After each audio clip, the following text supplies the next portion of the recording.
नमस्कार। बिहार की बात में आपका स्वागत है। मैं हूं पंकज कुमार। इस खास पेशकश में हम चर्चा करने जा रहे हैं कि आखिरकार अशोक चौधरी का कवि मन, जी हां, कवि मन भटकने क्यों लगा है। मैं कवि मन इसलिए कह रहा हूं क्योंकि आज उन्होंने एक्स पर लंबा चौड़ा पोस्ट किया है और पोस्ट के हर लाइन का एक मतलब है। अपनी भावनाओं से वो अपने पार्टी के शीर्ष नेतृत्व को भी अवगत करा लेना चाहते थे। वैसे तो पॉलिटिक्स में कहते हैं कि सबसे पहला गुण ये होता है कि बहुत सारी बातों को अपने अंदर दफन करना सीखना होता है। लेकिन अशोक चौधरी, जो कि मंजे हुए पॉलिटिशियन हैं, नीतीश कुमार के बेहद करीब भी रहे, ऐसे में क्या हो गया कि अशोक चौधरी के मन की बातें एक्स पर लिख दी गई।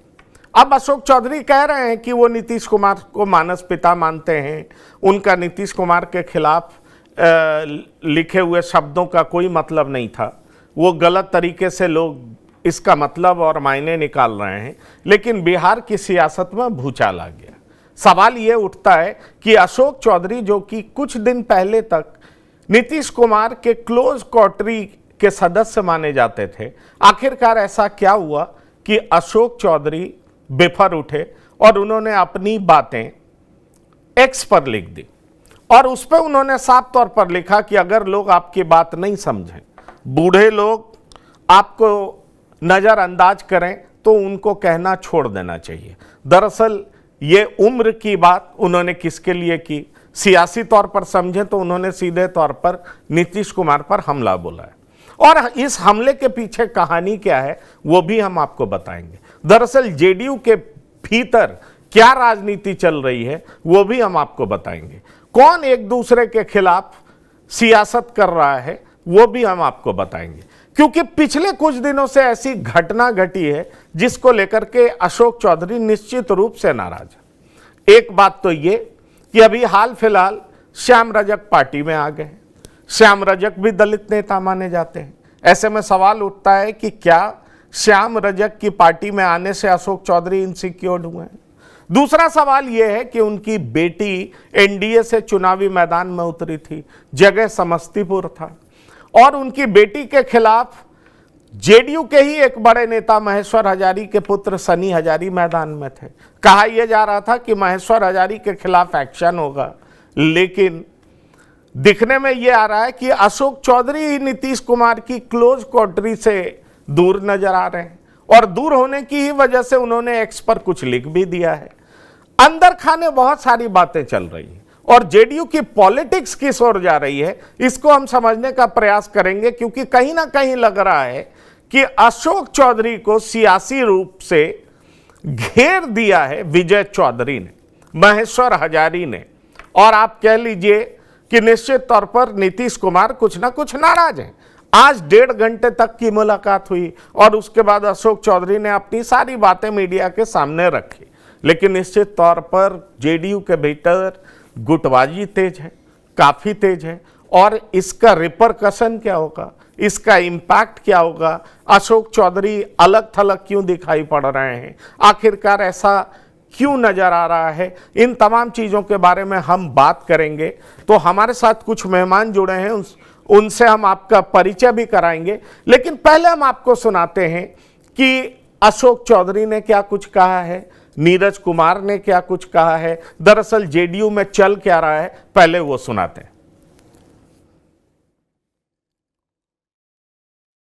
जो इस तरह का तंज नहीं होना चाहिए, वो मान के चल रहे हैं कि शायद नीतीश कुमार पर आपने ट्वीट किया। हर लोगों की अपने अपनी समझदारी है ना, ये तो हर लोगों की अपनी अपनी समझदारी है। कोई लोग देखता है गिलास को आधा भरा हुआ, कोई लोग देखता है गिलास को आधा खाली। जिसको हम मानस पिता मानते हैं उसके ऊपर हम तंज कैसे कर सकते हैं। जो मेरा नेता है, जिसके लिए हम दिन भर काम करते हैं, अब तो सोचने वाली की सोच है, जिसकी जिसकी सोच होगी वैसे ही लोग समझेगा। आप आज सीएम आवास गए थे, मुख्यमंत्री से मुलाकात हुई। तो रोज़ जाते हैं, कोई नया बात तो है नहीं, रोज़ जाते हैं, कल भी दिन भर साथ थे। बहुत लंबा चौड़ा आपने पोस्ट किया सोशल मीडिया पे। ये तो जनरल है, आजकल के बच्चे जो है माँ बाप का बातें नहीं सुनते हैं, तो उनके लिए था, तो जनरल है। किसी मित्र ने हमें भेजा था, हमें लगा कि अच्छा है, हमने डाल दिया। कोई ऐसा कोई nothing political. It was just personal. ये माना जाए कि ये कोई विवाद नहीं है पार्टी में, या नहीं, ये तो ऐसे किसी ने हमें भेजा तो मुझे अच्छा लगा। और आज के समय में हमको लगता है कि बड़ा ये है कि जितना ज़्यादा कंट्रोवर्सी से अपने आप को दूर रखिए, काम पर ध्यान दीजिए, किसी के पीछे भागिए नहीं, जो आपका लक्ष्य है उसको पूरा करने का प्रयास कीजिए। तो यही है ना इसका पूरा मतलब। बच्चे बात नहीं सुनते हैं तो अब कितना बच्चे के पीछे भागिएगा। तो ये तो एक जनरल है, इसको कोई ये this was only personal, nothing political. कोई नाराजगी भी है क्या पार्टी से? कोई काहे की नाराजगी रहेगी? नेता प्यार करते ही हैं, हम नेता को प्यार करते हैं, इसके अलावा और हमको बाकी से क्या मतलब है? बाकी से क्या मतलब है? पूरे मेरे राजनीतिक जीवन में जितना सम्मान नीतीश कुमार ने हमें दिया है, जितना प्यार पूरे देश की राजनीति में, जब से 1952 में संविधान बना है, मैं पहला दलित हूं जो 6 महीना बिना मंत्री का रहा और फिर 6 महीना बिना मंत्री का रहा। किसको इतना स्नेह मिला है आज तक? पूरे देश का मैं पहला दलित नेता हूं जिसको नीतीश कुमार ने बिना हाउस के मेंबर रहे हुए 6 महीना तक रखा और फिर किसी सदन के सदस्य बनाए हुए दोबारा चुनाव हुआ, उसके बाद हमको बनाया। निशाना साध रहे हैं। अरे माननीय नीतीश कुमार जी पर कौन निशाना साध लेगा? नीतीश कुमार जी जनता के दिल में बसते हैं। 19 वर्ष से राज्य के मुख्यमंत्री हैं, कोई एंटी इनकम्बरेंसी नहीं, ग्लोबल थिंकर कहा गया, क्लाइमेट लीडर कहा गया। तो नीतीश कुमार जी की साख पर से कोई सवाल खड़ा कर देंगे? ये तो असंभव है। और पहचान जनता दल यूनाइटेड ही नहीं, बिहार की जनता की पहचान है नीतीश कुमार जी। नीतीश कुमार जी का विकास गांव गांव में बोलता है, इसलिए नीतीश कुमार जी के व्यक्तित्व पर कोई सवाल खड़ा होगा तो छद्म भाषा का नहीं, सीधे भाषा का इस्तेमाल जो लोग करेंगे, सीधा जवाब सुनने को भी तैयार रहेंगे। देखिए, अशोक चौधरी जी लगातार इस तरह की बात कर रहे हैं। जनता दल यू के अंदर जिस तरह की स्थिति और परिस्थिति खड़ी हो गई है, ये स्पष्ट करता है कि कहीं ना कहीं वहाँ पर विचारों का टकराव चल रहा है। क्योंकि आपने देखा होगा कि ललन सिंह जी ने किस तरह से वक्फ अमेंडमेंट एक्ट में अपनी भाषा इस्तेमाल की, और इधर अशोक चौधरी जी ललन सिंह से मिले हैं, उसके बाद से उन्होंने आज ट्वीट किया है और उनकी ट्वीट की भाषा बता रही है कि कहीं ना कहीं वो नेता के प्रति अपना भड़ास निकाल रहे हैं। और एक बड़ी महत्वपूर्ण बात इन्होंने कही है, अशोक चौधरी ललन सिंह से मिले। जी हां, पिछले दिनों अशोक चौधरी दिल्ली भी आए थे और मेरी जानकारी में बीजेपी के शीर्ष नेतृत्व से भी मिलना चाहते थे। और वक्फ संशोधन बिल पर ललन सिंह का पार्लियामेंट में क्या स्टैंड था और बाद में जेडीयू ने किस तरीके से जेपीसी में जाने को लेकर के आवाज उठाई और उसका स्वागत भी किया। जेडीयू के कुछ नेता इसका विरोध कर रहे थे। पार्टी में सब कुछ ठीक है या कुछ गड़बड़ चल रहा है? अशोक चौधरी जो पहले ललन सिंह से दूर रहते थे, वो आजकल ललन सिंह के इतने नजदीक क्यों चले गए? दरअसल अशोक चौधरी और विजय चौधरी के बीच में कुछ रिश्ते में खटास आया है क्या? अशोक चौधरी और महेश्वर हजारी के बीच में भी कुछ खटास आया है क्या? क्या श्याम रजक के पार्टी में आने से अशोक चौधरी इनसिक्योर्ड हुए हैं क्या? दरअसल चल क्या रहा है जेडीयू में? क्योंकि अशोक चौधरी अब कुछ भी कहें, अगर वो अपनी कविता का टाइटल लिखते हैं बढ़ती उम्र में इन्हें छोड़ दीजिए, तो किनका उम्र बढ़ गया है? उनकी पार्टी में अगर सबसे ज्यादा उम्र की बात किसी के लिए हो रही है तो वो तो नीतीश कुमार के लिए हो रही है। तो क्यों इनको छोड़ने की बात कह रहे हैं? और आखिरकार क्यों तरह तरह की बातें कहकर अपनी वेदना को प्रकट कर रहे हैं? और निश्चित तौर पर ये सियासी बात तो है ही। अशोक चौधरी भले ही कहें कि बस ऐसे ही लिखा गया था, लेकिन सियासतदान इसको लिखने से पहले कुछ सोचे नहीं होंगे। अशोक चौधरी जैसा मजा हुआ पॉलिटिशियन इसके बारे में विचार नहीं किया होगा, ऐसा तो हो नहीं सकता। हम इस पर चर्चा करेंगे। हमारे साथ कुछ मेहमान जुड़ रहे हैं, उनसे हम आपका परिचय करा दें। हमारे साथ डॉक्टर संजय कुमार जुड़ गए हैं, आपका बहुत स्वागत है। हमारे साथ अनुपम मिश्रा जी जुड़ गए, वरिष्ठ पत्रकार, आपका भी बहुत स्वागत है। हमारे संवाददाता सुजीत कुमार पटना से जुड़े हुए हैं, आपका भी बहुत स्वागत है। और विनय कुमार जी वरिष्ठ पत्रकार, आपका भी बहुत स्वागत है। सुजीत, मैं पहले आपके पास आना चाहूँगा, जमीनी हकीकत पहले मैं चाहूंगा कि दर्शकों को बताया जाए। ये बताइए कि अशोक चौधरी ने जो ये लंबी चौड़ी कविता लिखी है, इसको लिखे जाने की वजह क्या है? पटना में चर्चा क्या है? आरजेडी तो कह रही है विचारों का टकराव हो रहा है और कुछ ना कुछ गड़बड़ है, लेकिन ये जो अशोक चौधरी जो कि नीतीश कुमार के खासे क्लोज माने जाते थे, उनको इस तरह की कविता लिखने की जरूरत क्या पड़ गई? जी देखिए पंकज जी, वाकई में ये कविता तो उन्होंने लिख दी है, लेकिन कविता के बाद से इतना सियासी सवाल होगा ये शायद उन्होंने नहीं सोचा होगा, या हो सकता है वो सोचे भी होंगे, हो सकता है कि सोचे भी होंगे। लेकिन यहाँ दो चीजें हैं। सबसे बड़ी बात है, अशोक चौधरी ने ये कहा कि वो जनरल है, नथिंग इज पॉलिटिकल। तो क्या इस बात को उनकी पार्टी नहीं समझ रही है? क्या इस बात को नीरज कुमार सिंह नहीं समझ रहे हैं, जो उन्होंने कड़े शब्दों में कहा कि सीधा जवाब दिया जाएगा? तो एक पहली बात ये है। दूसरी बात, मैं थोड़ा सा ज्यादा नहीं 2 से 3 मिनट पीछे आपको ले जाना चाहूंगा। जब हमारी आपसे इस बात की भी जिक्र हुई थी कि जब जदयू ने अपनी राज्य कार्यकारिणी का गठन किया था, उसमें केवल और केवल एक मंत्री का नाम था, विजय चौधरी का, बाकी सारे पार्टी के अन्य नेता हैं। उसमें भी बिहार के सियासी हलकों में ये चर्चा हुई थी कि अशोक चौधरी का नाम इसमें नहीं है, वो भी तब जब अशोक चौधरी की गिनती सीएम के नजदीकी, अति निकट नजदीकी मंत्रियों में होती है। अब रही बात, ये बात क्यों सामने आई? देखिए, जिस तरीके से अशोक चौधरी ने कुछ दिन पहले जहानाबाद में जो बयान दिया था भूमिहार समाज को लेकर के, जो बातें सामने आई थी, उसके बाद से मैंने नीरज कुमार सिंह जी से स्पेशल बातचीत की थी। खास बातचीत में उन्होंने बहुत ही तल्ख शब्दों का इस्तेमाल किया था। उन्होंने यहां तक कह दिया था कि अशोक चौधरी है कौन, क्या उनके पास टिकट की अथॉरिटी है कि वो टिकट देने की बात कर रहे हैं? तो ये जो पूरी पटकथा है, ये उन दिनों से ही घूम रही है जब से अशोक चौधरी का बयान जहानाबाद वाले मामले को लेकर के सामने आया था। जहानाबाद का बयान एक जिन्न की तरह उनके पीछे पड़ा हुआ है, जो छोड़ नहीं रहा है। और अशोक चौधरी भी अगर पोस्ट करते हैं तो वो इतने छोटे मोटे पॉलिटिशियन नहीं है जो इस तरह की पोस्ट को करेगा। वो सारी चीजों का गुड़ा भाग कर चुके होंगे, जहां तक मुझे लगता है। अदरवाइज वो अगर सारी चीजों का गुड़ा भाग नहीं करते तो वो वैसे कांग्रेस और फिर आरजेडी और उसके बाद से फिर जदयू की अपनी पारी को नहीं संवारते, गुड़ा भाग करके ही वो आए हुए हैं यहां तक। जिस तरीके से उन्होंने अभी अपनी बातें कही, उन्होंने मानस पिता तक कह दिया, लेकिन जिन्न तो पीछे पड़ चुका है, वो तो पीछा नहीं छोड़ रहा है। अब ये पोस्ट का जिन्न पार्टी में उनको किस तरीके से सहज और असहज करेगा, ये देखना बड़ा दिलचस्प होगा।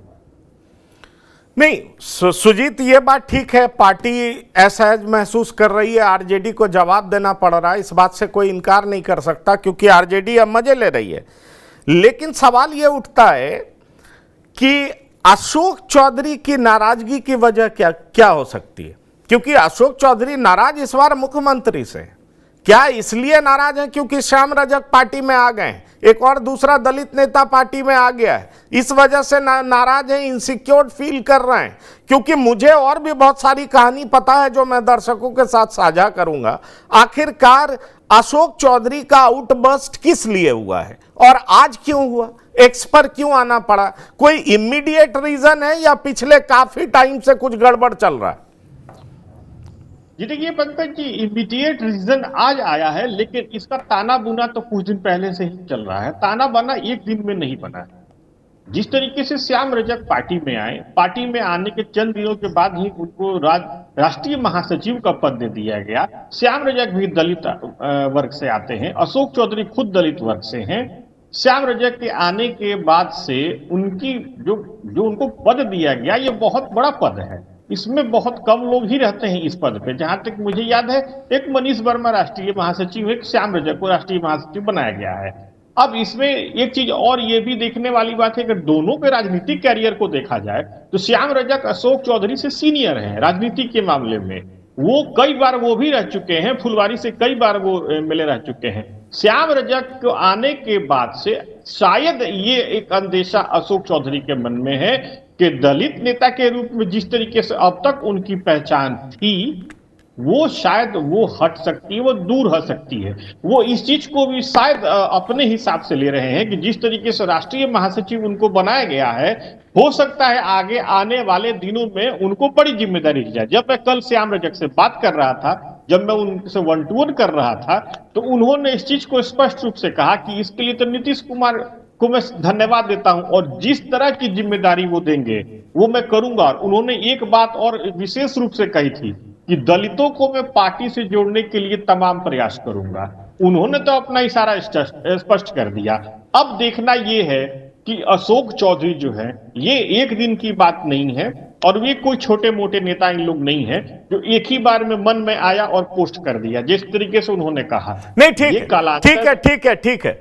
डॉक्टर संजय, मैं आपके पास आना चाहूंगा। क्या आपको लग रहा है कि अशोक चौधरी का यह बयान कुछ ना कुछ साफ तौर पर इशारा कर रहा है?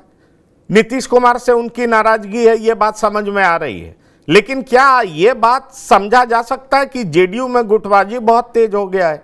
क्योंकि नीतीश कुमार अपने पूरे कैपेसिटी में काम कर रहे हैं, इसको लेकर के अंदेशा बहुत दिनों से है। क्योंकि नीतीश कुमार अगर एक्टिव रहते थे तो चुनाव से पहले बहुत यात्रा करते थे, बहुत लोगों से मिलते थे, आए दिन कुछ ना कुछ कमेंट्स देते थे, हर चीज पर बोलते थे। आजकल तो इन्होंने चुप्पी साध रखी है। आखिरकार जेडीयू के अंदर नीतीश कुमार के क्लोज क्वार्टरी में आते थे अशोक चौधरी, और अब अचानक दूर दिखाई पड़ रहे हैं। इसकी कोई वजह नजर आ रही है क्या आपको? निश्चित रूप से जो गुटबाजी की बात आप कर रहे हैं, वहां 3 गुट काम कर रहे हैं। पहले तो जो मेरी जानकारी थी कि 2 ही गुट हैं, अब पता चला कि नहीं, वहां 3 गुट काम कर रहा है पैरेलल, और तीनों गुट अपने अपने तरीके से मुख्यमंत्री जी के साथ जुड़े हुए हैं। जो एक मेरी जानकारी है, ये जानकारी में कितनी सच्चाई है कि श्याम रजक जी को जब बनाया गया राष्ट्रीय महासचिव, तो अशोक चौधरी को संगठन में जो जिम्मेवारी दी गई थी उससे उनको मुक्त कर दिया गया। एक तरफ अशोक चौधरी को संगठन की जिम्मेवारी से हटाया गया और दूसरी तरफ श्याम रजक को राष्ट्रीय महासचिव बनाया गया। ये भी अपने आप में, चूंकि कल फिर जहानाबाद गए थे नीतीश कुमार और साथ में अशोक चौधरी भी गए थे, और सोशल मीडिया पर ही मैंने उन खबरों को देखा कि साथ लेकर के गए और इनका ही पत्ता साफ कर दिया। कितनी सच्चाई है ये तो संगठन के लोग बेहतर बता पाएंगे। रह गई बात कि अशोक चौधरी जी को लेकर के नाराजगी तो है, जिस तरह से उन्होंने बयान दिया जहानाबाद, उसके बाद तो फिर नीरज कुमार जो माने जाते हैं माउथपीस जेडीयू के, क्या क्या नहीं बोल गए। कहे कि ये तो कटिहार के प्रभारी थे, वहां अति पिछड़ा का भी उम्मीदवार था, उसको क्यों नहीं जिता दिए। ये अपनी बेटी का प्रचार समस्तीपुर में कर रहे थे और कटिहार के इंचार्ज बने हुए थे और जहानाबाद पर बयान देने गए थे। क्या लगता है कि इस तरह की बात कोई स्पोक्स पर्सन बिना पार्टी और बिना पार्टी के इशारे से इस तरह से कुछ बोल सकता है? मतलब आमने सामने की बातें हैं।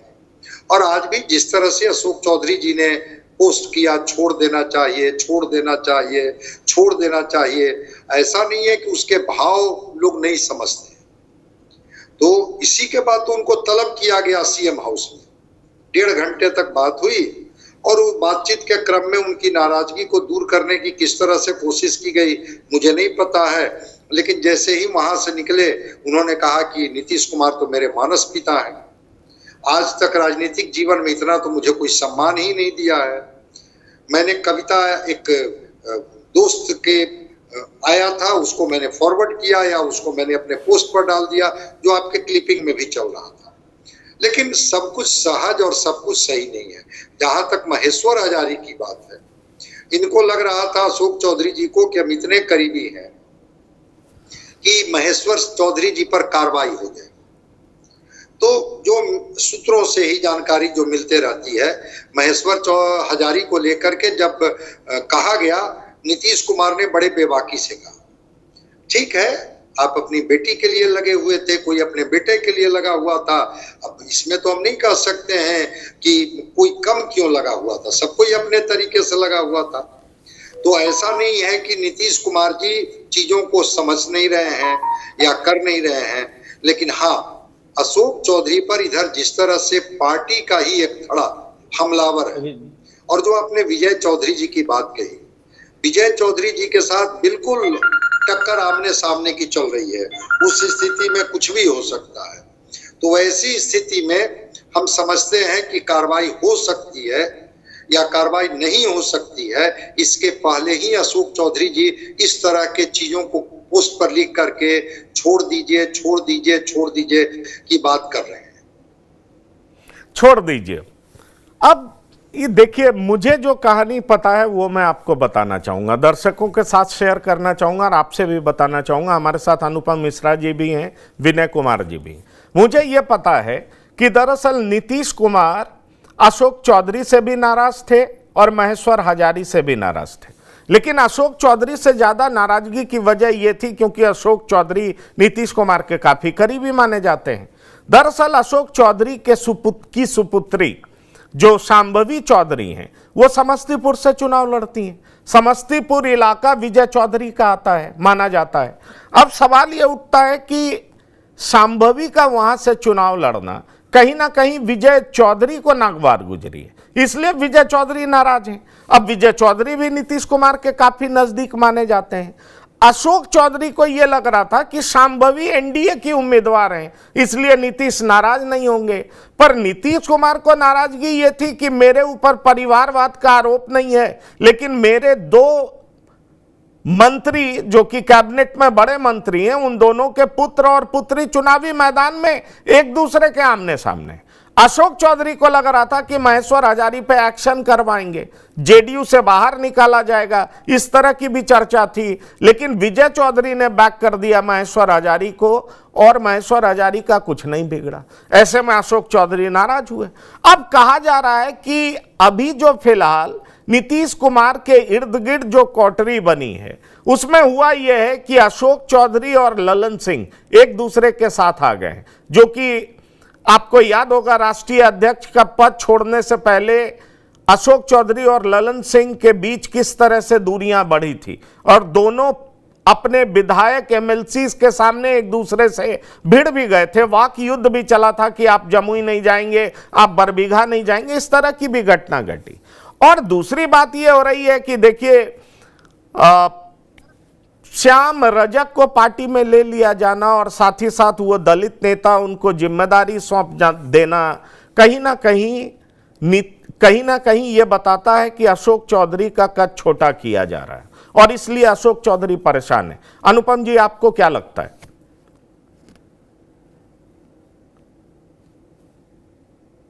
अनुपम जी, मैं आपसे पूछ रहा हूं। देखिए पंकज भाई, ऐसा है कि राजनीति बदल गई है। एक वो जो हाई कमांड वाला कल्चर होता था, वो सोशल मीडिया के युग में गड़बड़ा चुका है। अभी मैं आज देख रहा था, भारतीय जनता पार्टी के विधायक आगरा से कह रहे थे कि यहाँ जो कमिश्नरेट सिस्टम है वो कमीशन ले रहा है। कांग्रेस में आपने देखा अनिरुद्ध सिंह हिमाचल में एकदम पार्टी लाइन से अलग होके मुसलमानों की खिलाफत करने लगे। समाजवादी पार्टी में अखिलेश यादव के साथ स्वामी प्रसाद मौर्य जैसे लोग बगल में खड़े होके एक अलग लाइन लेते नजर आए। ममता बनर्जी ने अपने सांसद के खिलाफ एफआईआर करानी पड़ी उनका मुंह बंद करने के लिए। जनता दल यूनाइटेड में अशोक चौधरी को आप देख रहे हैं, तो एक वो हाई कमांड वाला कल्चर इसलिए खत्म हो चुका है कि अब वो हाई कमांड केवल अपने नाम पे वोट डलवा दे, वो जमाना गया कि इंदिरा जी खड़ी हो गई, इंदिरा जी के नाम पे वोट पड़ गया। तो वो अब आप एक अच्छा, अभी तक जैसे जो एक मोदी के नाम पे पड़ रहा था 2024 के बाद, वो भी बात अब उतनी ज्यादा नजर नहीं आ रही है। तो ये हाई कमांड कल्चर खत्म हो गया और लोगों को अब 2020 में इतनी क्लोज फाइट की, इतनी ज्यादा क्लोज फाइट की महागठबंधन और एनडीए में, कि इसको देखते हुए 2025 को लेकर अगर हर आदमी अपने ऑप्शंस खुले रख रहा है तो इसको आप कैसे देख सकते हैं भाई? जब 2020 में श्याम रजक गए थे जनता दल उसमें आरजेडी में, तो चूंकि वो दलित नेता थे, अब ये कल्चर है कि अगर दलित गलती करेगा तो उसको उससे भिड़ाया दलित को जाएगा, जिस जात का आदमी भड़केगा उस जात के आदमी उस जात के लीडर से समझवाया जाएगा। तो उस समय अशोक चौधरी को ही श्याम रजक पर छोड़ा गया था और बड़ी बड़ी बातें की थी। उस समय अशोक चौधरी ने कहा था कि साहब इनको 11 साल लग गया ये समझने में कि नीतीश कुमार दलित विरोधी हैं और इतना समय लग गया और इसका मतलब मंद बुद्धि छात्र हैं। और श्याम रजक ने भी पलट के कहा था कि अशोक चौधरी को इतना समय 10 साल कांग्रेस में लग गया ये समझने के लिए कि कांग्रेस ठीक पार्टी नहीं है। वो बड़ी एक जबरदस्त आपने एक लड़ाई देखी थी। अब श्याम रजक लौटते ही नहीं है, जो उनके लौटने का समारोह होता है उसमें अशोक चौधरी को इन्वाइट तक नहीं किया जाता है। अशोक चौधरी पहले से भूमियारों पे बयान देकर कहीं ना कहीं एक जगह किरकिरी बन चुके थे। एक बड़ी बात यह है कि आज की तारीख में कुछ भी कहकर और किसी के भी साथ चले जाना अब ये बहुत आसान हो गया है। और देखिए ये बुरा मानने वाली बात नहीं है, पर इस परंपरा को भीष्म पितामह खुद नीतीश कुमार है। वो कुछ भी बयान देते हो और किसी के भी साथ चले जाते हैं। तो इसके चलते अगर आज की तारीख में अशोक चौधरी हो, श्याम रजक हो या कोई भी हो, आप मान अच्छा जहां तक खुद नीतीश की बात है, उनके तमाम इतने दिनों से उनको लेके चर्चा हो रही है कि जो बाइडेन टाइप का उनका एक वो नजर आ रहा है कि एक उम्र उनके स्वास्थ्य कारण नजर आ रहे हैं। जिस तरह जो बाइडेन एक भुलक्कड़ पदे में तमाम हरकतें करते रहते हैं, उस तरह का आपको नीतीश कुमार का अभी नजर आ रहा है। तो कुल मिलाकर मुझको जो लगता है कि अच्छा हर चुनाव के साथ आपने देखा है नीतीश का अपना वोट बैंक कम होता चला गया है। जितना वोट लेके वो 18 साल से राज कर रहे हैं, उतना प्रतिशत वोट लेके केरल में भाजपा 0 पे है। तो आप समझिए ना कि अब आज की तारीख में कोई एब्सोल्यूट कमांड में नहीं है, और ऐसे में जिसके जो मन में आता है वो बोलता भी है, जो मन में आता है वो लिखता भी है। एक सिंपल सी बात है कि 2025 के चुनाव के मद्देनजर हर व्यक्ति अपने ऑप्शंस खुले रखना चाहता है पंकज भाई, और ये जितनी सियासत हो रही है मेरी नजर में सिर्फ उसकी पेशबंदी है। पंकज भाई पेशबंदी है। लेकिन विनय जी भी हमारे साथ हैं। मैं एक सीधा एक लाइन का सवाल पूछना चाह रहा हूं। क्या विनय जी आपको लगता है कि शांभवी को चुनाव लड़ाना अशोक चौधरी के लिए महंगा पड़ रहा है, और इसीलिए अशोक चौधरी नीतीश कुमार के इतने नजदीक होते हुए भी दूर होते जा रहे हैं, उनका विकल्प ढूंढा जा रहा है? श्याम रजक की एंट्री हो रही है। आपको याद होगा कि यही अशोक चौधरी लोकसभा चुनाव से पहले गांव-गांव घूम करके दलितों को गोलबंद कर रहे थे, लामबंद कर रहे थे अपने पार्टी के लिए, और अब वो जिम्मेदारी श्याम रजक को सौंप दी गई है। कहीं ना कहीं शांभवी चौधरी को एलजेपी रामविलास यानी चिराग की पार्टी से लड़ाना अशोक चौधरी के लिए महंगा पड़ गया है। नहीं, देखिए पंकज जी, क्या है कि ये हम मानते हैं कि ये नीतीश कुमार का दुर्भाग्य है कि जिन दलित नेताओं को वो आगे बढ़ाने की कोशिश किए, वही दलित नेता उनके खिलाफ कभी न कभी होते चले गए। सबसे पहले अगर आप देखिएगा तो इन्होंने उदय नारायण चौधरी को विधानसभा का अध्यक्ष बनाया, 2 बार अध्यक्ष उन्होंने बनाया, लेकिन बाद में उदय नारायण चौधरी इनके खिलाफ चले गए। श्याम रजक को भी ये बहुत इज्जत के साथ जदयू में शामिल कराए। श्याम रजक को भी उन्होंने बड़ी प्रतिष्ठा दी, लेकिन बीच में श्याम रजक भी छोड़कर चले गए। फिर उसके बाद ये अशोक चौधरी को भी उन्होंने बड़ी तवज्जो दी, बड़ी प्रतिष्ठा दी और बड़ा सम्मान दिया।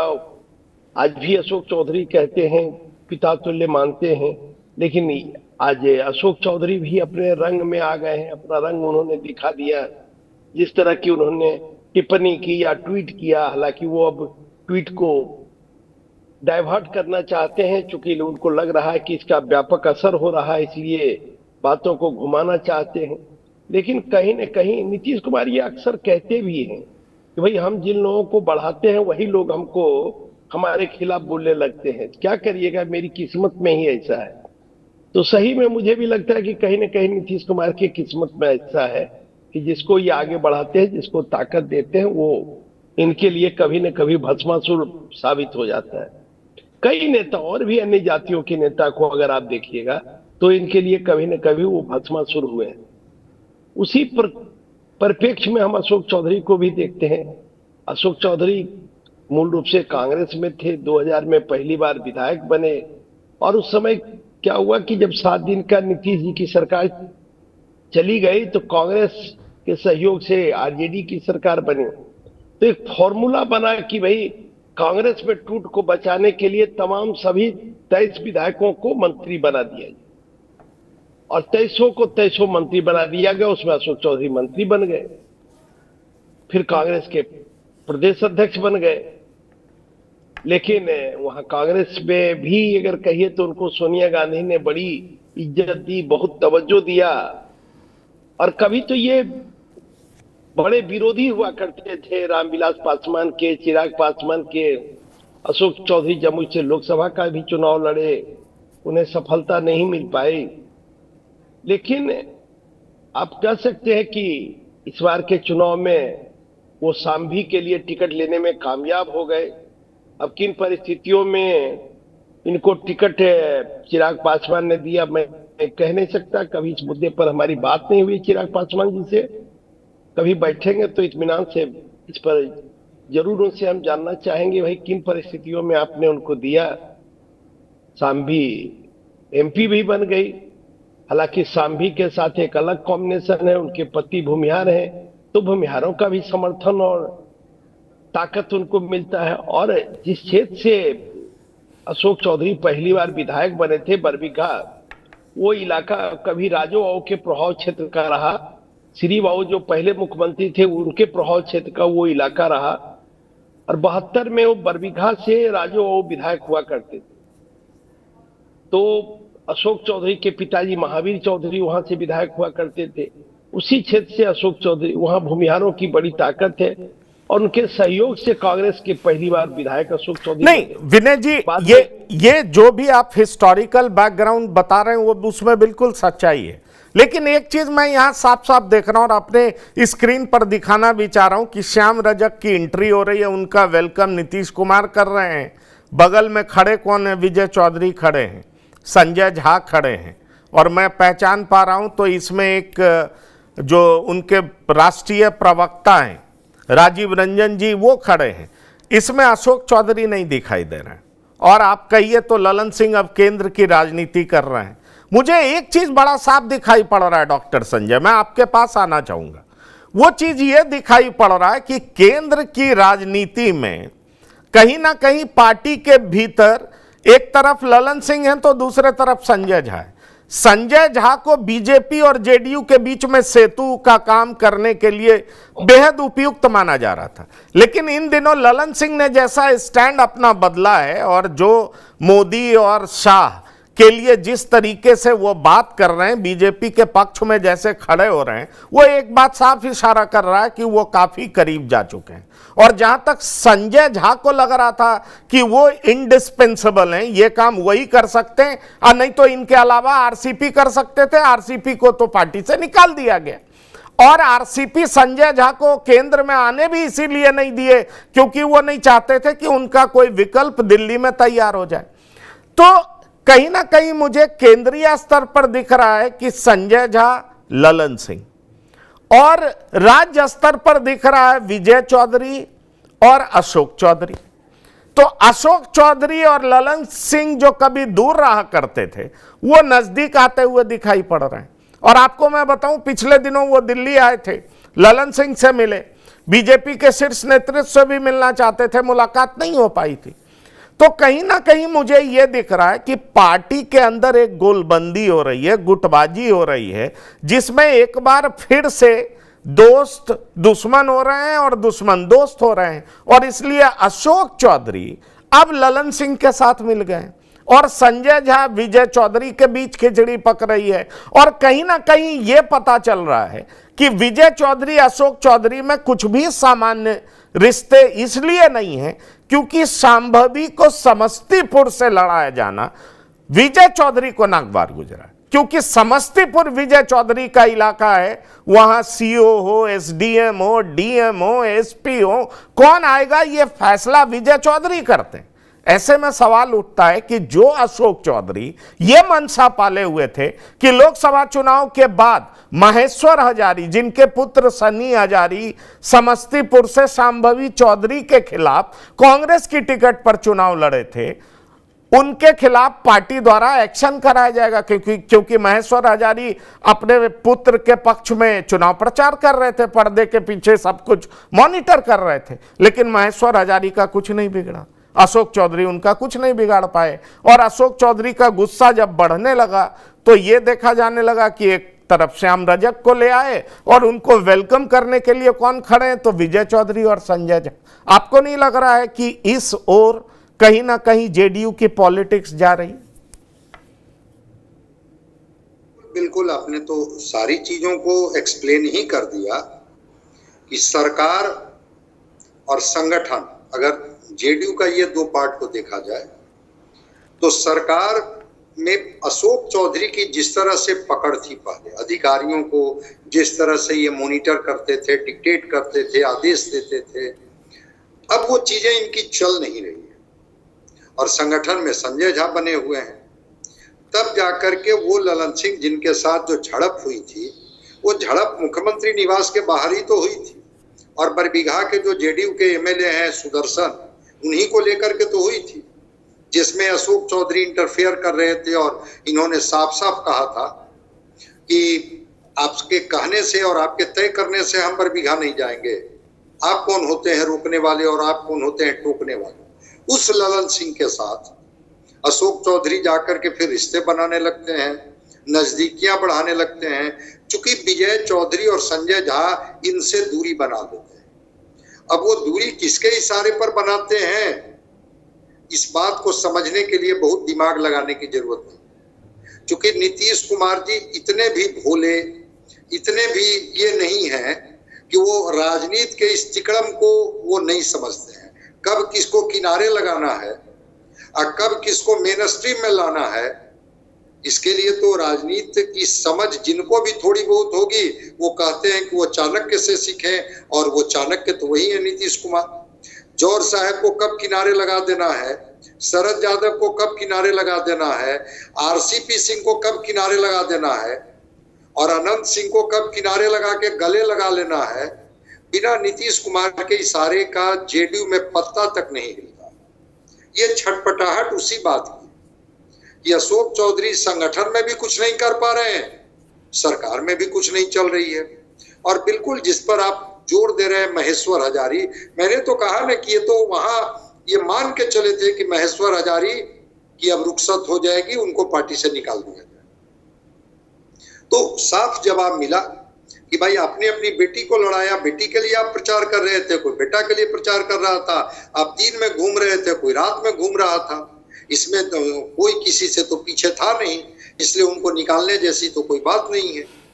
ये बात भी अशोक चौधरी को उस समय बहुत बुरा लगा और बीच में बहुत तरह की खबरें आई, कभी आई कि अपने दामाद को बरबीघा से चुनाव लड़ाना चाहते हैं, तो जहानाबाद से चुनाव लड़ाना चाहते हैं, तो वहां से लड़ाना चाहते हैं, तो यहाँ से लड़ाना चाहते हैं। और नीरज कुमार ने साफ साफ कहा भी था कि नीरज कुमार सब कुछ समझते हैं, सॉरी नीतीश कुमार सब कुछ समझते हैं।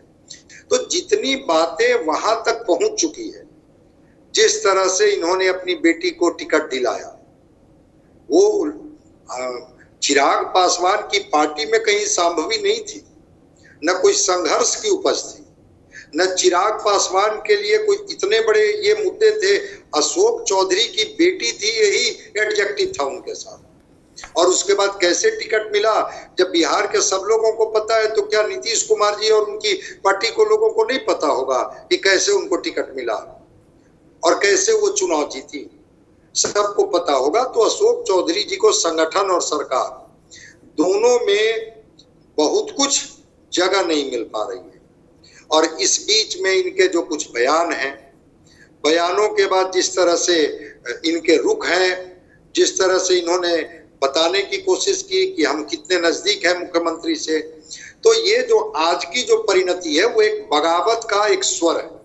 वो कितनों भी बता दे कि हम मानस पिता और ये और वो है, ये आज का की वो नहीं, बगावत का स्वर है या उनका दर्द है, ये तो निश्चित तौर पर आने वाले कुछ दिनों में पता चल जाएगा।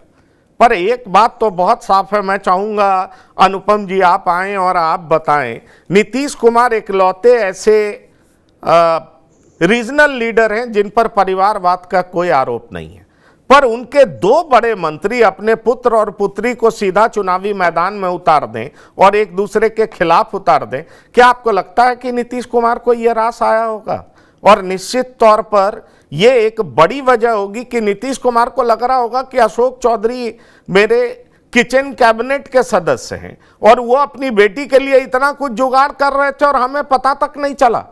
और जब उनकी बेटी को टिकट मिल जाता है तो वो चिराग पासवान की पार्टी से टिकट लेकर के चुनावी मैदान में उतर जाती है और अशोक चौधरी पूरा कैंपेन वहां मैनेज करते हैं। वो ठीक है, उनकी बेटी एनडीए से ही लड़ती है। लेकिन कहीं ना कहीं नीतीश कुमार को यह बात तो नागवार गुजरी है, और इसी वो कहते हैं ना कि आग में घी डालने का काम विजय चौधरी ने किया है। क्योंकि विजय चौधरी को यह लगा कि समस्तीपुर तो मेरा फिefdom है, उसमें कैसे अशोक चौधरी अपनी बेटी को उतार सकते हैं। और इसलिए विजय चौधरी भी चूंकि नीतीश कुमार के बहुत करीबी माने जाते हैं और फैसले लेने में उनकी भी बड़ी भूमिका रहती है, इसलिए क्या यह मान लिया जाए कि विजय चौधरी ने परिवारवाद को ऊपर रखते हुए अशोक चौधरी को सेट कर दिया है, यह मान लिया जाए? देखिए, पहली बात तो पंकज भाई, मुझको नहीं लगता है कि नीतीश कुमार को आइडिया नहीं होगा कि उनकी पार्टी का कौन विधायक, कौन मंत्री अपनी लड़की का पॉलिटिकल भविष्य दूसरी पार्टी में सेट कर रहा है। मैं बिल्कुल नहीं मानता कि किसी मुख्यमंत्री को आइडिया नहीं होगा, और अगर उनको आइडिया नहीं था तो फिर वो मुख्यमंत्री बनने और मुख्यमंत्री पद पे रहने के योग्य नहीं है। अगर उनको इतनी बात नहीं पता थी और इतना बात को उन्हें आइडिया नहीं था। लेकिन बड़ी मुश्किल ये है कि साहब, मैं यूपी देखता हूँ, बिहार देखता हूँ, मैं तमाम जगह देख रहा हूँ, बड़े बड़े दिग्गज नेता जिन्होंने अपने जीवन में सब कुछ प्राप्त कर लिया, अब उनको लेकर एक तो आपके स्टूडियो का माइक खुला हुआ है, मुझे लगातार वहां से आवाजें आ रही हैं, उन लोगों से कहने बंद कर दें। पीसीआर बड़ा, हाँ, कुछ प्रॉब्लम। दूसरी बात, मतलब जितने दिग्गज नेता हैं जिंदगी में सब कुछ हासिल कर चुके हैं, सारी राजनीति सिर्फ एक और एक बात पर केंद्रित है कि चलते चलते अपने बच्चों का भविष्य बना लें। और मैं एक बात मानता हूं कि साहब नीतीश कुमार ठीक है, उन्होंने अपने परिवार में किसी को आगे नहीं बढ़ाया, लेकिन वो बाकी लोगों को बढ़ाने से मोदी नहीं रोक पाए, नीतीश कुमार कैसे रोकेंगे? मोदी ने भी तो अपने परिवार से किसी को नहीं बढ़ाया, बाकी लोग को रोक सकते हैं क्या? नहीं रोक पाएंगे, और रोक सकते भी नहीं है भाई। ये जो सबसे बड़ी बात। और दूसरी बात, अब देखिए जो राजनीति हो रही है, कुछ तो लोगों ने अपनी अपनी जातियों को अपना अपना फिefdom बना लिया है, ठेकेदार बन गए हैं, और कुछ जो बड़ी बड़ी पार्टियां हैं उनको लाइसेंस दे दिया है कि भाई तुम फलानी जात के चौधरी हो, तुम ढिकानी जात के चौधरी हो, तुम्हारे जरिए हम राजभर राजनीति करेंगे, तुम्हारे जरिए हम पासी राजनीति करेंगे, तुम्हारे जरिए हम जाटा, तुम्हारे जरिए हम जाट राजनीति करेंगे। तो आपने खुद लोगों को जातियों का चौधरी बना रखा है। तो ऐसे में वो अगर वो अपने एक जो वो जिसे कहना चाहिए एक खास जाति को जो पकड़ कर चल रहे हैं, उसको लीडरशिप को अगर पास ऑन अपने बच्चों को करना चाहते हैं, रामविलास पासवान ने चिराग को कर दिया, आप रोक नहीं सकते उनको। नीतीश तो डेफिनेटली नहीं रोक सकते, कोई नहीं रोक सकता। एक बात अलबत्ता जरूर आती है कि इसमें एक जो लगातार दिखने में आ रहा है यूपी में भी और बिहार में भी, कि ये जो सीनियर पॉलिटिशियंस हैं, जब इनको अपने बच्चों का भविष्य दांव पे नजर आता है, जब इनको लगता है कि साहब हम तो सब बन लिए, एमपी बन लिए, एमएलए बन लिए, कैबिनेट मिनिस्टर बन लिए, कुछ बचा नहीं है, अब जो कुछ है बच्चों को लिए है, तो ऐसे में उसको बनाने के लिए ये किसी हद तक चले जाते हैं। बच्चों को अब तो एक रेगुलर ये हो रहा है कि साहब पिता दूसरी पार्टी में और बच्चा दूसरी पार्टी में, और हम सब जानते हैं, हमने स्वामी प्रसाद मौर्य और उनकी पुत्री वाला हाल देखा है कि वो साहब भाजपा को गाली दे रहे हैं, वो भाजपा सांसद हो रही है। तो ये एक बड़ा इशू है, और ये किसी केवल नीतीश तक सीमित नहीं है पंकज भाई। मैं दोनों बात मानता हूं, एक, नीतीश को इसकी जानकारी ना हो असंभव है, दूसरे, इसको रोकने की पोजीशन में न नीतीश है न मोदी। पंकज चलिए, आपको ऐसा लगता है, लेकिन एक बड़ी बात इन सब चीजों के बीच में मैं ये देख पा रहा हूं विनय जी, कि कहीं ना कहीं अशोक चौधरी को लग रहा है कि अब वो हाशिए पे धकेले जा रहे हैं, क्योंकि श्याम रजक का इस तरह वेलकम होना और उनके स्वागत में विजय चौधरी का बाहर आना और उनके स्वागत में संजय झा का बाहर आना। आपको याद होगा केसी त्यागी अचानक से साइडलाइन कर दिए गए और केसी त्यागी के जगह राजीव रंजन जी दिखाई पड़ रहे हैं। तो एक बात तो साफ दिखाई पड़ गया कि केसी त्यागी का विकल्प कौन होंगे, तो राजीव रंजन जी, क्योंकि कुछ मुद्दे पर केसी त्यागी बहुत आगे बढ़ गए थे जो कि जेडीयू को नागवार गुजरा था। अब देखिए अशोक चौधरी की जगह श्याम रजक ले लेंगे, क्या ऐसा आपको दिखाई पड़ रहा है? नहीं, देखिए, जहां तक श्याम रजक का प्रश्न है, श्याम रजक सीनियर लीडर है और श्याम रजक संघर्ष की उपज है। संघर्ष करके, इनका कोई बैकग्राउंड नहीं है कि इनके पिताजी कोई एमएलए थे, मिनिस्टर थे, संघर्ष से जेपी मूवमेंट में आए, जेपी मूवमेंट युवा जनता में थे, चंद्रशेखर जी के बड़े प्यारे थे, एक समय श्याम रजक, सुबोध कांत, चंद्रशेखर जी से बहुत जुड़े हुए थे। बाद में जनता पार्टी की पॉलिटिक्स करते करते जनता दल लालू जी के साथ आए। जनता दल यूनाइटेड का जब विभाजन हुआ तो आरजेडी के साथ रहे और फिर नीतीश के साथ, फिर वापस आए। फिर तो ये जुझारू नेता हैं, अपनी पहचान अपने संघर्ष के बदौलते इन्होंने बनाया। जबकि अशोक चौधरी का पारिवारिक पृष्ठ परिवारवाद की उपज है। ये इनके पिताजी चुनाव लड़ते थे और जब 2000 में चुनाव में टिकट देने की बात थी, उस समय कांग्रेस के अध्यक्ष हुआ करते थे सदानंद बाबू और कांग्रेस विधायक दल के नेता रामाश्रय। तो इन लोगों ने कहा भाई अगर टिकट चाहते हो तो पिताजी को, तुम्हारे पिताजी को मिलेगा। अशोक चौधरी को इन लोगों ने कहा और तब अशोक चौधरी अपने पिताजी से लिखवा के दे दिए कि भाई हम नहीं लड़ेंगे, मेरी जगह पर अशोक चौधरी को बरबीघा से टिकट दिया जाए। उस समय बरबीघा सुरक्षित क्षेत्र होता था, आज अभी सामान्य क्षेत्र है। और तब अशोक चौधरी परिवारवाद की उपज और श्याम रजक संघर्ष की उपज। तो इसलिए जहां तक श्याम रजक का कद है, बड़ा कद रहा है।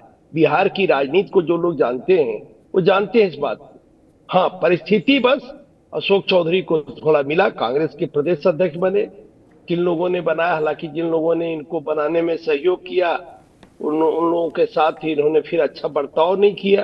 वो हम नाम नहीं लेना चाहते हैं क्योंकि हम लोग तमाम लोगों से जुड़े हुए हैं, तमाम लोग हम लोगों के मित्र हैं।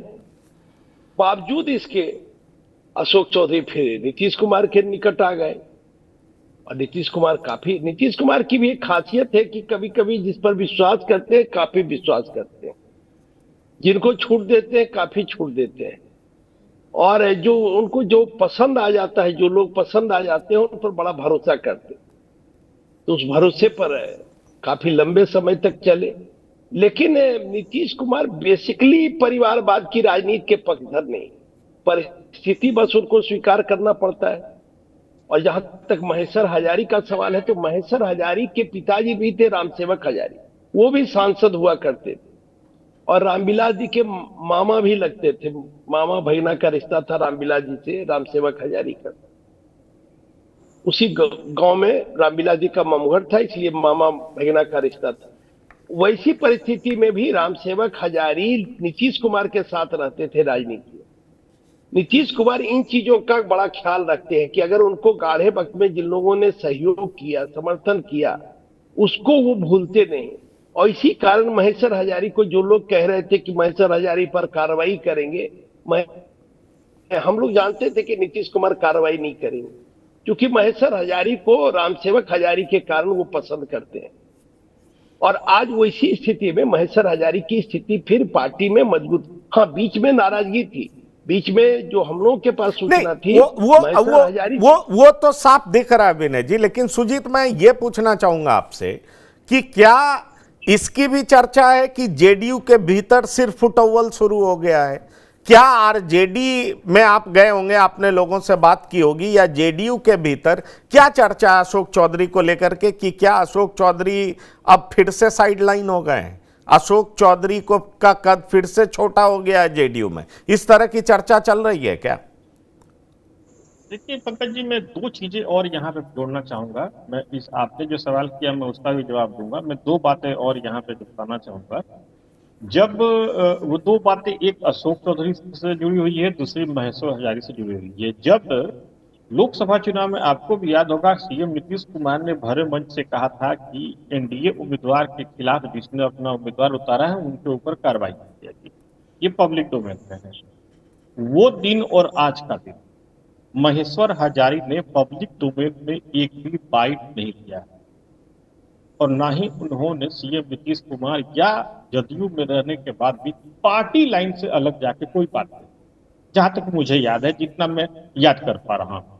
दूसरी बात, अशोक चौधरी के ऊपर जो ये एक तरह से हवा राजनीतिक चीजें बता रहे थे कि वो बीजेपी में जाने के संपर्क में है, जिसका जब ये दिल्ली गए थे तो बहुत ये चर्चा हुई थी। जब भी अशोक चौधरी से ये बातें पूछी गई है कि आप बीजेपी से संपर्क में हैं, उन्होंने ये कतई नहीं कहा है कि मैं बीजेपी के संपर्क में नहीं हूं, बल्कि वो ये जरूर कहते हैं कि मैं जो बाइडेन और पुतिन और ट्रंप के संपर्क में रहता हूं। वो इस चीज से कतई इनकार नहीं करते हैं। ये दो चीजें जो हैं, जो मैंने फील की है काफी देखने के बाद से। अब रही बात अशोक चौधरी की जदयू में, देखिए पंकज जी, स्पष्ट रूप से जो मेरा ऑब्जर्वेशन है वहां जाने के बाद से, वहां के नेताओं से मिलने के बाद से, तमाम छोटे बड़े, वो अशोक चौधरी के पक्ष में एक तरह से 60% जो नेता हैं वो नहीं, क्योंकि वो पानी की धारा के साथ चलना चाहते हैं। अशोक चौधरी अगर पार्टी लाइन से अलग जाएंगे तो धारा के विपरीत जाएंगे। धारा के विपरीत जाने की ताकत अभी किसी में नहीं है। रही बात श्याम रजक के आने के बाद से, तो वो जदयू के नेता है, वो श्याम रजक में अपना नया दलित नेता देख रहे हैं। चूंकि श्याम रजक को नीतीश कुमार का वरदहस्त प्राप्त है, इसलिए जदयू के जो तमाम नेता हैं वो श्याम रजक से अपनी नजदीकी बनाने में लगे हुए हैं। अशोक चौधरी ने ज्यादा कुछ नहीं, वक्त वक्त पर ऐसे ऐसे बयान दे करके अपने राजनीतिक की राह में रोड़ा लगा दिया। जी पंकज, चलिए, पर एक चीज मैं संजय जी चाहूंगा क्विक आंसर आप इस पर दें कि आपको ये लगता है कि जिस तरीके से नीतीश कुमार सबके समानांतर एक रेखा खींच देते हैं, जैसे जब ललन सिंह को छोटा करना था तो अशोक चौधरी को तवज्जो दे दिया, उससे पहले भी अशोक चौधरी थोड़ा साइडलाइन दिख रहे थे, लेकिन अचानक से अशोक चौधरी पिक्चर में आते हैं और राष्ट्रीय अध्यक्ष पद से ललन सिंह हट जाते हैं, और बहुत दिन तक ये चर्चा रहती है कि अशोक चौधरी बनाम ललन सिंह चल रहा है, और कहा जा रहा था कि सुदर्शन सिंह बार बार ललन सिंह से शिकायत करते थे क्योंकि अशोक चौधरी बरबीघा जाकर के सुदर्शन सिंह जो कि वहाँ के विधायक हैं उनको पूछते ही नहीं थे, उनका सम्मान ही नहीं करते थे, उनको बुलाते ही नहीं थे। क्या आपको अब ये दिखाई पड़ रहा है कि इस तरह की स्थिति फिर से अशोक चौधरी के लिए आ गई है और इनका विरोधी गुट नीतीश कुमार के इर्द गिर्द ज्यादा हावी हो गया है, चाहे वो विजय चौधरी के रूप में हो, चाहे वो श्याम रजक के रूप में हो, क्योंकि श्याम रजक को तो अशोक चौधरी के विकल्प के तौर पर ही देखा जाएगा ना, और चाहे मान लीजिए जो नीतीश कुमार सोचेंगे वही संजय झा करेंगे जो कि कार्यकारी अध्यक्ष हैं। तो ये अब मान लिया जाए कि अशोक चौधरी को कहीं ना कहीं पार्टी में किनारा कर दिया गया। तो नीतीश कुमार तो इस प्रयोग के लिए जाने जाते हैं और माना जाता है कि इसके तो वो बड़े ही अधिकृत मास्टर हैं कि हमेशा एक पैरेलल नेता वो पार्टी में तैयार रखते हैं। जब किसी को बड़ा क्लोज करते हैं और जरा सा भी देखते हैं उनके बारे में कुछ इधर उधर की शिकायतें मिलने लगती है, तुरंत एक पैरेलल नेता खड़ा कर देते हैं।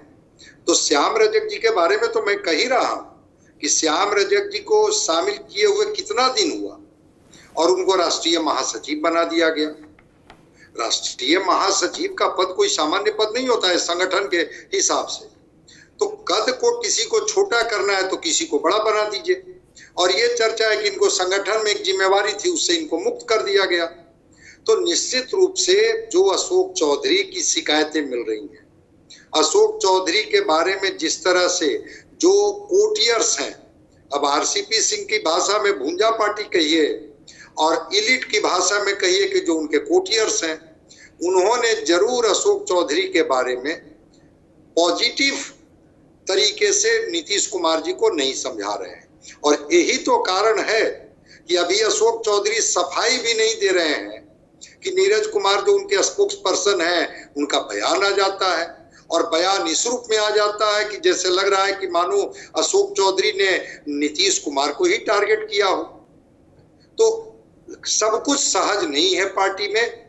अब ये नीतीश कुमार जी के द्वारा संचालित हो रहा है या जो अशोक चौधरी के विरोधी गुट है उनके द्वारा संचालित हो रहा है, लेकिन नटसेल में ही कहूंगा कि वहां पर 3-3 धड़े अभी काम कर रहे हैं, और वो धड़े कैसे अपने को नजदीक साबित करे मुख्यमंत्री जी का, सबकी कोशिश यही है।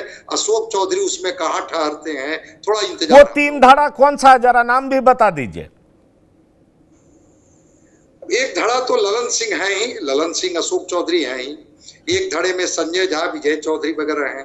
एक धड़े के बारे में कहा जाता है उमेश कुशवाहा हैं, उनके 7 लोग हैं। चर्चा तो यहाँ तक थी कि भगवान सिंह कुशवाहा को प्रदेश अध्यक्ष बनाने की बात चल रही थी, लेकिन उस धड़े ने इतना मजबूती से बैटिंग किया कि कहा गया कि नहीं, अभी उमेश कुशवाहा ही प्रदेश अध्यक्ष होंगे या वही रहेंगे। तो वहां चीजें चल रही हैं। अब हर कोई अपने अपने तरीके से वहां पर अपने को नजदीक बनाने की कोशिश कर रहे हैं। देखते हैं नीतीश कुमार कैसे सारे चलिए बिल्कुल। मैं विनय जी आपसे छोटा आंसर चाहूंगा कि आपको लगता है अशोक चौधरी कोई नया विकल्प भी तलाश सकते हैं? नहीं, देखिए, राजनीति में तो आप बार बार इस चीज को, लालू जी कहते थे कि भाई 4 पैर वाले को बांध के रखा जा सकता है, 2 पैर वाले को नहीं। तो 2 पैर वाले तो कहीं कोई जा सकते हैं, अब इसमें कहीं कोई किंतु परंतु नहीं है। लेकिन देखिए, ये सब छोटी पार्टियों में कोई पद उद का कोई बहुत वैल्यू नहीं है कि राष्ट्रीय महासचिव हो जाइए, प्रदेश अध्यक्ष, इस सब में एक व्यक्ति की चलता है। और नीतीश कुमार जिसको चाहते हैं उसकी चलती रहेगी, जिसको नहीं चाहेंगे उसकी चलती नहीं रहेगी, चाहे आपके पास कोई पद हो। यानी जो कहावत है, जिसको पिया माने वही सुहागिन। तो इन पार्टियों का वही दस्तूर है। बहुत नजदीक से हम लोग इन पार्टियों को कवर किए हैं और इन पार्टियों का चरित्र यही है। जो सुप्रीमो है, अगर वो आपको तवज्जो दे रहा है, अगल बगल के लोग, आपको कोई पद नहीं है लेकिन आपको तवज्जो मिल रहा है, सब लोग आपकी खिदमत में रहेंगे। और अगर आप बहुत बड़े पद पर हैं और सीएम की टेढ़ी दृष्टि है या मैंने सुप्रीमो की टेढ़ी दृष्टि है, तो कोई आपसे बात करने में डरेगा। यही इन पार्टियों का चरित्र है। कोई ये चलिए यही अशोक चौधरी कितने इंपॉर्टेंट दिख रहे थे कुछ दिनों पहले कि मुकेश सहनी के घर भी गए थे, और ये खबरें बड़ी तेजी से बाहर आई कि मुकेश सहनी को पार्टी में लाने की कोशिश की जा रही है और ये जिम्मेदारी अशोक चौधरी को सौंपी गई है।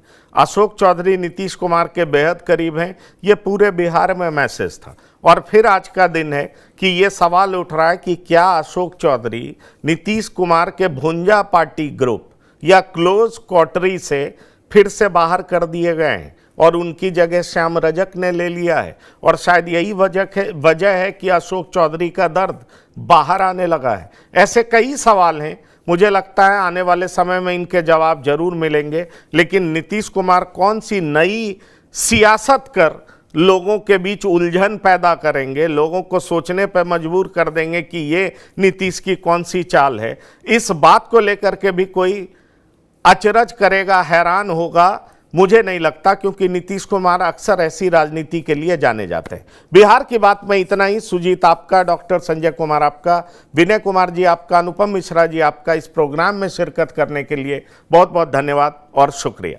तो बिहार की बात में इतना ही। ताज़ा तरीन खबरों के लिए आप लगातार देखते रहिए TV9। धन्यवाद, नमस्कार।